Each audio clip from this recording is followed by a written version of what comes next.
Bienvenue sur Soigne-toi, le podcast qui vous donne des outils pour mieux vivre avec la maladie. Bonjour, je m'appelle Aurore, je suis psychologue et dans Soigne-toi, je discute avec vous de comment redevenir acteur de sa santé. Dans chaque épisode, j'aborde un thème pour vous permettre de mieux comprendre ce que vous vivez et surtout apprendre comment vous aider dans cette situation. Le podcast Soigne-toi est disponible sous deux formats, le format que vous écoutez actuellement, version audio, et le format écrit que vous retrouverez sur le site Glyfactory. Bonjour à tous, je suis ravie de vous retrouver pour ce 16e épisode de Soigne-toi. Cet épisode fait suite aux précédents épisodes qui étaient sortis au mois de janvier et dans lequel je vous expliquais comment ce que vous croyez peut impacter votre physiologie sans même que vous en ayez forcément conscience. Dans l'épisode précédent, nous avions parlé de comment vos croyances peuvent freiner, voire inhiber totalement votre système de guérison, peuvent impacter votre sommeil, plus globalement votre bien-être, en enclenchant en vous l'activation de toute votre physiologie du stress, en quoi ça peut être délétère. Donc dans ce deuxième épisode qui porte sur les croyances, qui est le deuxième épisode à ce sujet, nous allons passer en quelque sorte à la partie pratique, puisque c'est bien beau de savoir comment agissent nos croyances sur notre santé, mais comme j'ai pu vous le dire la dernière fois, celles-ci, elles sont si souvent ancrées en nous qu'elles ne sont plus pour nous des croyances, mais presque la réalité des faits. Du coup, on a un petit peu du mal à s'en extraire, même en avoir conscience qu'elles orientent nos comportements, qu'elles orientent nos choix, nos actions tout au long de la journée. Alors, comment faire pour changer ça ? Enfin, plus précisément, comment faire pour prendre conscience déjà de ces croyances qui impactent votre physiologie, qui provoquent du stress en vous, et puis comment y remédier, comment adopter de nouvelles croyances plus utiles pour votre santé. C'est ce dont nous allons parler dans ce 16e épisode de Soigne-toi. Dans cet épisode, je vais évoquer 3 grands principes, selon moi, que vous devez connaître, sur le fait de, entre guillemets, changer ses croyances. Et puis un petit plan d'action aussi pour adopter des croyances plus aidantes, des croyances plus soutenantes pour vous. Peut-être que vous allez vous dire, mais c'est simple, finalement, si je remarque une croyance utile, si je remarque qu'elle me stresse, je la change et puis je vais penser autrement et puis c'est fini et tout va bien. C'est pas aussi simple que ça et je pense que si vous l'avez testé dans les faits, ça se passe pas comme ça.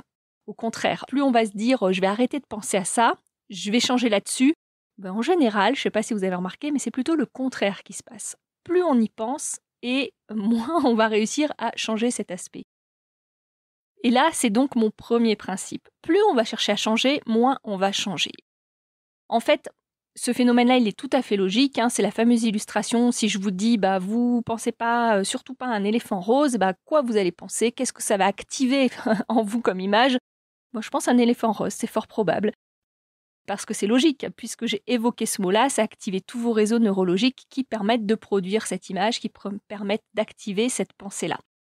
Donc la première chose à bien savoir, c'est que plus vous allez finalement bloquer sur quelque chose, plus vous allez essayer de changer quelque chose, moins vous allez réussir à le faire. Parce que neurologiquement, vous allez faire le contraire, vous allez la renforcer sans même en avoir conscience. Donc ça, c'était pour le premier principe. Le deuxième principe, c'est que changer ses croyances consciemment, ça ne fonctionne pas. Malgré tout ce qu'on vous vend dans le développement personnel, votre volonté n'a qu'une emprise très limitée pour changer. Et ça, je crois qu'on en a déjà discuté dans pas mal d'épisodes de Soigne-toi. Et puis si vous me suivez sur ma chaîne YouTube, vous m'avez déjà entendu exposer cette idée-là, qui pour moi est un grand principe. Parce qu'il suffit que vous soyez fatigué, que vous passiez par un moment qui est émotionnellement difficile.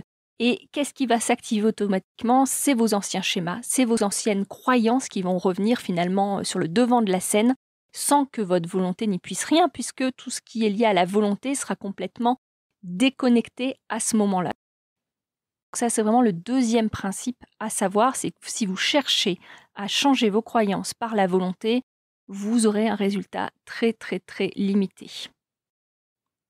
Le troisième principe qui me paraissait important de vous donner avant d'entrer dans ce plan d'action de comment on peut faire, c'est qu'il ne faut pas minimiser le fait que toute croyance, toute façon que vous avez de voir la réalité, toute façon que vous avez d'interpréter ce qui vous arrive, toute croyance a son utilité, ou plutôt a eu son utilité. Parce que ces croyances qui vont déclencher aujourd'hui votre physiologie du stress, qui sont aujourd'hui finalement complètement inadaptées pour vous aider à faire face aux difficultés que vous rencontrez, que vous vivez, initialement, si elles se sont construites en vous, c'est qu'elles avaient une utilité. On n'en a pas forcément conscience, mais elles se sont mises en place soit pour vous permettre, quand vous étiez tout petit, de donner sens au monde qui vous entourait, de lire le monde, soit pour vous permettre de vous protéger et de pouvoir détecter ce qui était potentiellement dangereux, ou soit comme une stratégie pour vous protéger d'un danger que vous avez rencontré ou que vous rencontrez régulièrement. Et également, ces croyances, elles se sont mises en place pour vous adapter tout simplement aux conditions, aux circonstances de vie que vous avez rencontrées, que ce soit avec les autres, dans vos interactions, dans vos échanges, ou tout simplement les événements de vie que vous avez rencontrés depuis que vous êtes tout petit.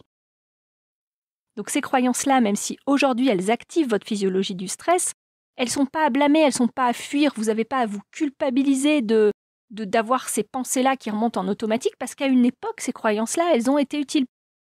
Par exemple, si vous avez la croyance « je dois être fort, je ne dois pas me plaindre, je dois prendre sur moi et avancer malgré les difficultés », c'est vraiment des croyances qui ne vont pas vous aider, parce que si vous vivez avec une maladie qui est relativement invalidante et qui vous limite, cette croyance, elle va aggraver votre santé puisqu'elle va vous forcer à ne pas vous écouter, elle va vous forcer à nier les signaux de votre corps finalement parce que vous avez appris à toujours fonctionner comme ça. Mais à la base, cette croyance, elle vous a peut-être été utile quand vous étiez plus jeune, soit parce qu'elle a été transmise par votre éducation, soit par vos événements de vie, et que ça vous a permis d'avancer face à ce que vous avez vécu. Ça vous a permis d'être intégré dans un groupe social, que ce soit dans votre famille, que ce soit à l'école, que ce soit dans le milieu professionnel, et ça vous a permis d'avancer face à différents contextes difficiles. Ça vous a même permis peut-être de vous dépasser. Mais là, pour le coup, dans le contexte maladie, c'est une croyance qui ne vous est pas utile, et encore pire, qui va faire que votre santé risque de se dégrader.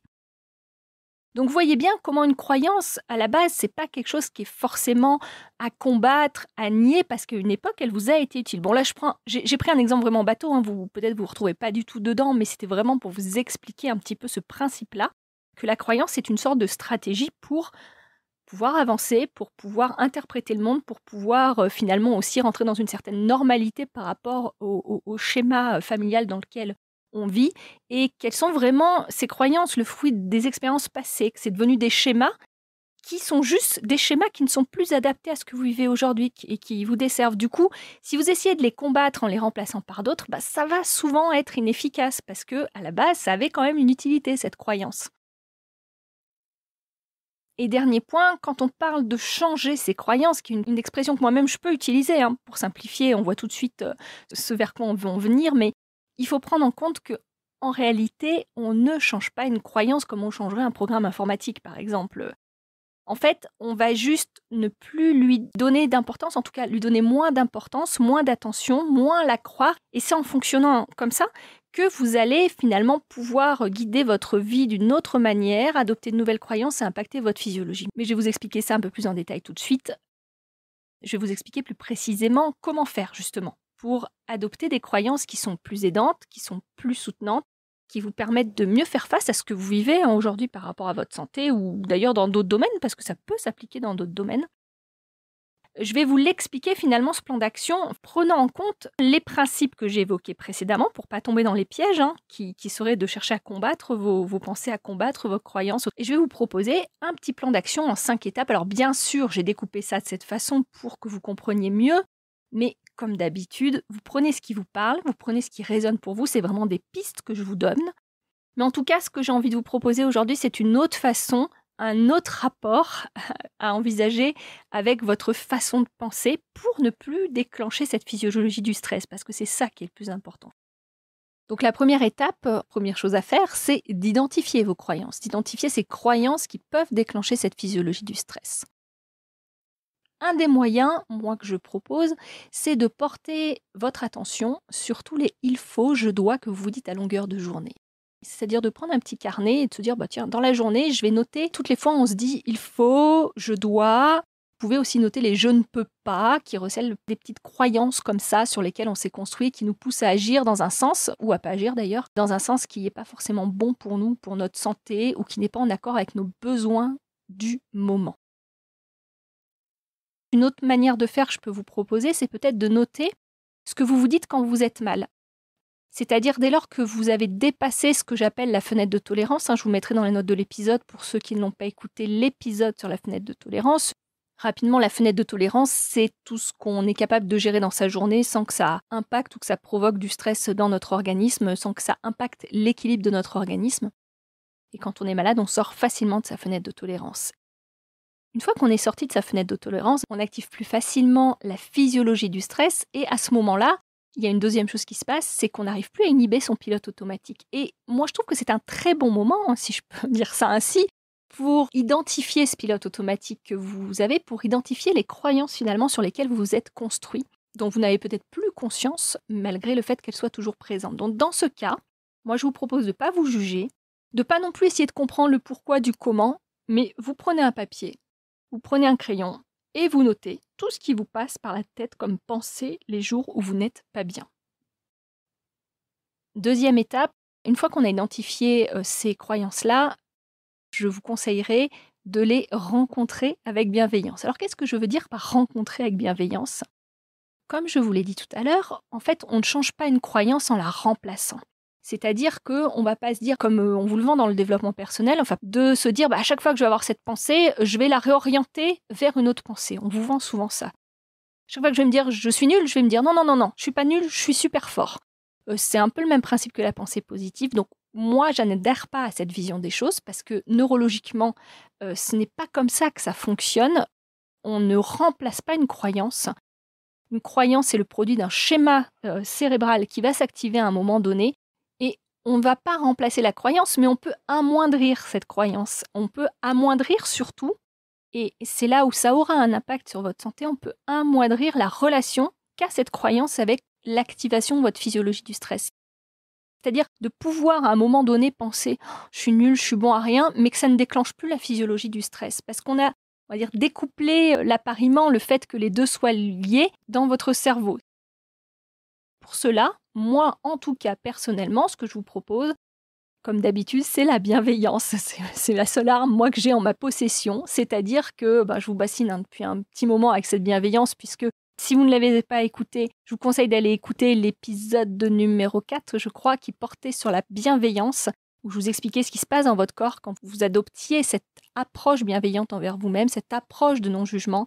Et en pratiquant la bienveillance, en pratiquant le non-jugement vis-à-vis de vous-même, en ne réagissant plus à ces croyances, ça va vraiment permettre de, on va dire, découpler, si je peux dire ça ainsi, l'activation des systèmes de défense de votre organisme, l'activation du stress, la production d'hormones de stress. C'est pas toujours simple à faire parce qu'on se rend souvent pas compte de la manière dont on se traite. Alors moi, ce que je vous conseille, c'est d'essayer d'imaginer que ce soit un ami qui soit dans votre situation. C'est-à-dire de vous décentrer un petit peu de vous et de voir la scène comme si vous étiez de l'extérieur.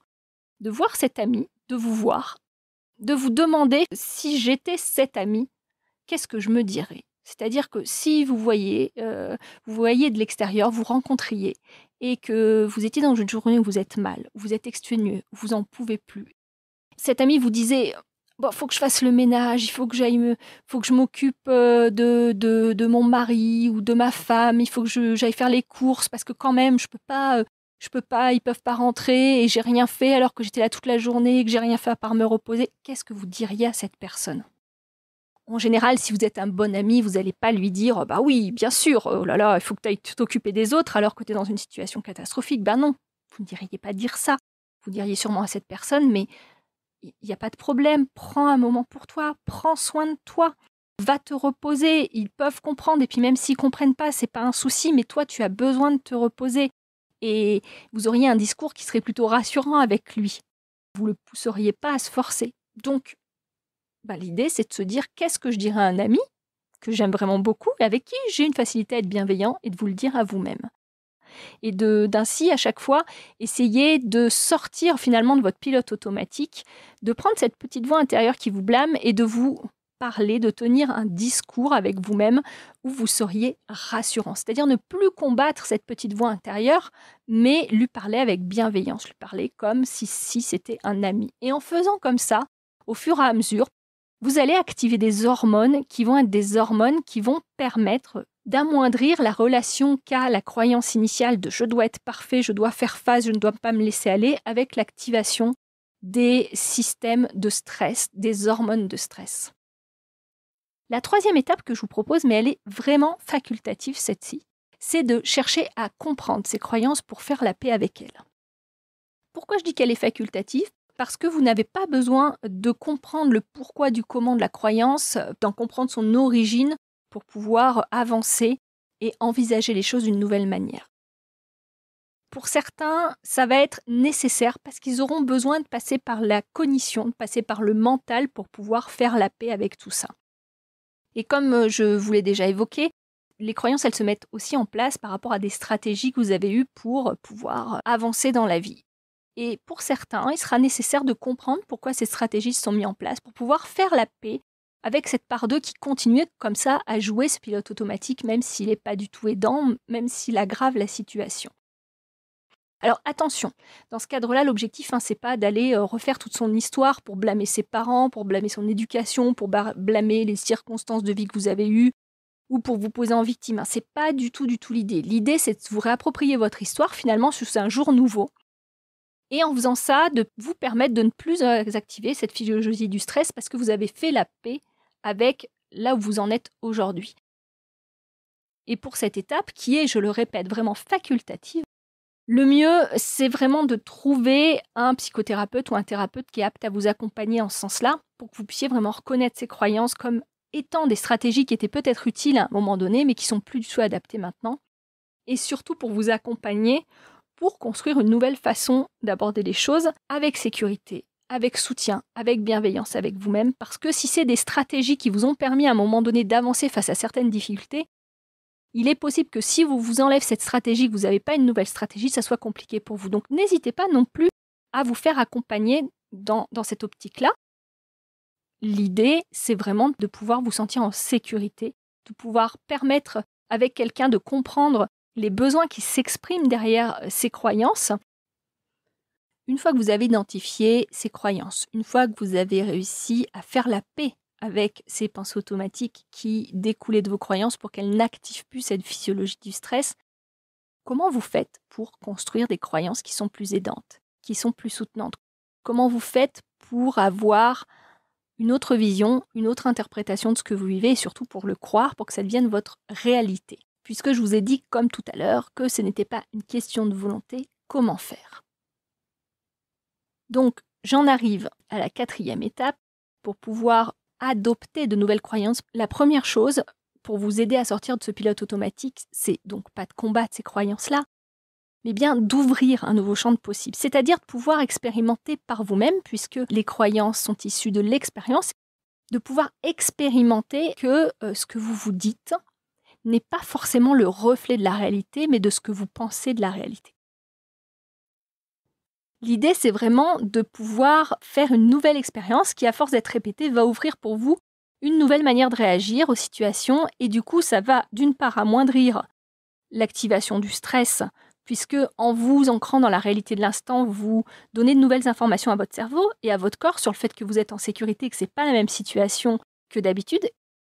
Et deuxième chose, ça va ouvrir une nouvelle façon de lire les choses, de voir les choses et de nouveaux choix possibles. Alors pour ça, chacun aura sa propre façon de faire parce qu'il y a plein de techniques qu'on va vous proposer et certains vont réussir à le faire, par exemple avec des pratiques qui mobilisent la pleine conscience, vraiment des pratiques d'ancrage par le corps.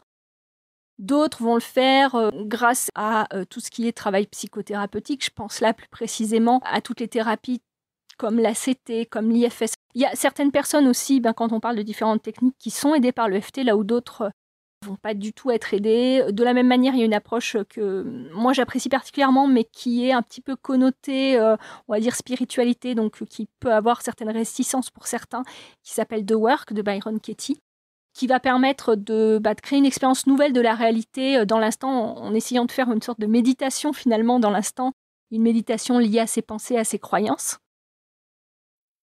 Si ça vous intéresse, dites-le moi en commentaire. S'il y a une approche qui vous intéresse plus particulièrement, je tâcherai de vous faire un article sur le sujet, mais l'objectif là, c'est bien de vous ouvrir différentes pistes. En 30 minutes, c'est pas dans cet épisode de podcast, c'est pas de vous détailler toutes les approches possibles parce qu'il y en a tellement que, de toute façon, je n'arriverai même pas à faire une liste exhaustive, mais l'idée, c'est de trouver qu'est-ce qui vous remet dans la réalité de l'instant et qu'est-ce qui vous permet d'ouvrir de nouvelles façons de voir les choses, c'est-à-dire de vous sentir en sécurité et de voir que cette situation-là n'est pas similaire aux situations passées, que du coup, vous pouvez avoir un choix différent. Donc passons à la dernière étape. Bon, notre 5e étape maintenant. Comment on fait pour cultiver une nouvelle croyance? Comment on fait pour changer ses filtres, pour renforcer des croyances qui sont plus aidantes, pour faire que ce ne soit pas ce pilote automatique stressant qui arrive à chaque fois, mais pour faire qu'il y ait des nouvelles croyances qui deviennent ce pilote automatique.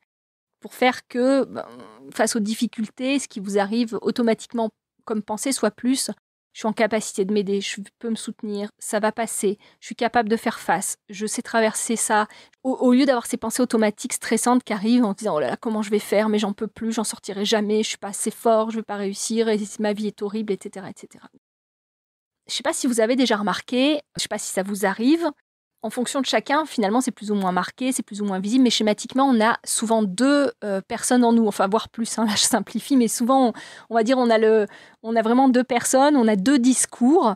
On a, je dirais, le discours qu'on a quand on est en mode survie, c'est-à-dire qu'on est en dehors de notre fenêtre de tolérance et qu'on n'a plus de capacité à gérer, et on a le discours quand on est dedans, c'est-à-dire qu'on est plutôt équilibré, que j'appelle moi le mode croissance. Et en gros, si la physiologie du stress est activée ou non, on ne va pas penser la même chose. Dans un cas, on n'aura pas du tout de contrôle sur ses pensées, et dans l'autre, bon, je ne veux pas dire qu'on aura du contrôle sur ses pensées, mais on pourra plus facilement les orienter en quelque sorte, puisqu'on aura accès à toutes nos fonctions cognitives, puisqu'on pourra choisir finalement un peu mieux nos filtres. Alors comment on fait quand on sent en mode survie tout le temps à cause de la maladie? Là, je vais vous parler de quelque chose dont je vous avais déjà parlé dans les capsules de cet été, donc je vous mettrai le lien des épisodes où j'en parlais, pour accéder à des croyances qui sont plus aidantes et qui correspondent à la réalité de l'instant aussi. L'idée, c'est pas de s'imaginer qu'on a une vie parfaite ou une vie de rêve et quelque chose complètement déconnecté de la réalité. Ce que je vous conseille, c'est de vous concentrer sur vos valeurs. C'est-à-dire de partir de vous, de partir de ce que vous vivez dans l'instant, de partir du sens que vous voulez donner aux choses, pour pouvoir sortir de ce pilote automatique de vos croyances, pour pouvoir envisager une autre lecture de la situation. De vous concentrer sur des questions comme qu'est-ce qui est important pour moi et que je peux réaliser dans l'instant malgré la situation, malgré ce que je vis, malgré ce que je ressens. Qu'est-ce qui pourrait me rendre heureux ou qu'est-ce qui me permet d'être plus en paix, si vous êtes vraiment dans une situation difficile en fonction de ce que vous vivez. Et vous verrez qu'en se posant ces questions-là, mais allez voir dans les capsules, il y a quand même plus d'informations, il y aura plus de détails pour faire cela. Vous ouvrez une nouvelle possibilité de voir la situation, vous ouvrez aussi une nouvelle façon de réagir à ce qui vous arrive. Vous allez interpréter les choses d'une nouvelle manière et que, à terme, à force de répétition, ça va vraiment alléger la charge de votre système nerveux. Parce qu'en fait, en vous concentrant sur le sens, sur vos valeurs, ça va permettre à votre cerveau de plus percevoir les situations comme une menace et du coup, ça va amoindrir tous les déclencheurs possibles. Et du coup, ça va permettre à votre corps de se sentir plus facilement en sécurité. Puisque moins il perçoit de menaces, moins vous avez d'hormones de stress qui va se déverser en vous. Et du coup, moins il y aura à traiter de charges comme ça, d'activation par votre système nerveux. Et plus votre corps aura d'énergie pour pouvoir rétablir l'équilibre plus facilement, on va dire. Même si c'est complexe, quand on est malade, on est d'accord. En fait, si je veux vraiment simplifier, je vous dirais qu'une croyance, c'est vraiment une généralisation qui est basée sur le passé, sur vos expériences passées, qui est fondée sur l'interprétation de toutes les expériences difficiles, désagréables, douloureuses que vous avez eues ou émotionnellement chargées, et que ces croyances, elles sont là pour vous protéger de ces événements, pour vous protéger des menaces dans le futur, donc elles vont anticiper toutes les menaces perçues. Et si vous vous concentrez sur vos valeurs, vous allez partir de vous dans l'instant, vous allez partir vraiment de vous, ce qui a du sens pour vous, ce qui est important pour vous. Et vous verrez que même avec les limitations dues à la maladie, vous pouvez quand même avoir une vie qui a du sens et vous pouvez écrire une nouvelle histoire. Vous n'êtes pas obligé de répéter ces croyances du passé. Et ça va vous permettre de vous dire que à chaque fois que vous vivrez quelque chose de difficile, qu'est-ce qui est juste pour moi dans l'instant? Qu'est-ce qui est juste que je fasse au regard de mes valeurs, au regard de qui je suis? Et ça vous permettra de vous ouvrir plus de choix possibles. Ça vous permettra d'être plus en paix aussi dans pas mal de situations, puis d'agir différemment. Et donc de vivre des expériences différentes. Et plus vous vivrez d'expériences différentes, plus ces croyances vont devenir vos croyances de référence.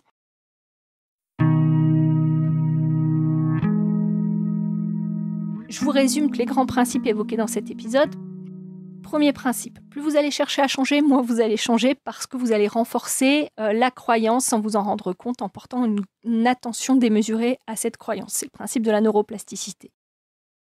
Deuxième principe, changer ses croyances, c'est pas une question de volonté. La volonté n'est pas suffisante pour pouvoir changer sa façon de penser, changer sa manière de voir les choses.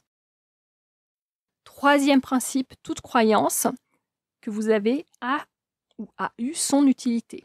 Donc, même si elle n'est plus adaptée au contexte que vous vivez aujourd'hui, ça ne sert à rien de la combattre parce qu'en combattant cette croyance, vous combattez en quelque sorte une part de vous qui cherche juste à répéter quelque chose qui, à un moment donné, a eu une utilité. Donc, les étapes pour pouvoir cultiver de nouvelles croyances, pour pouvoir apaiser votre physiologie. Première étape, d'identifier vos croyances stressantes.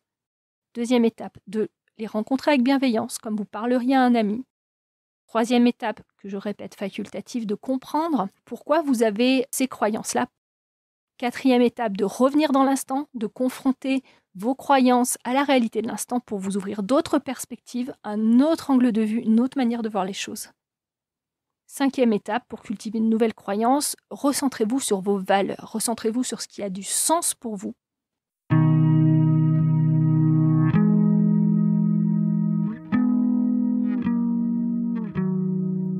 Voilà, c'est fini pour ce 16e épisode de Soigne-toi. N'hésitez pas à me dire en commentaire si vous souhaitez avoir plus de précisions sur un aspect précis que j'ai évoqué durant cet épisode. Je le prendrai en compte pour faire un article à ce sujet si une des techniques, une des méthodes que j'ai évoquées peut vous intéresser plus particulièrement. Je vous retrouve sous peu pour un nouvel épisode et d'ici là, prenez bien soin de vous. Au revoir.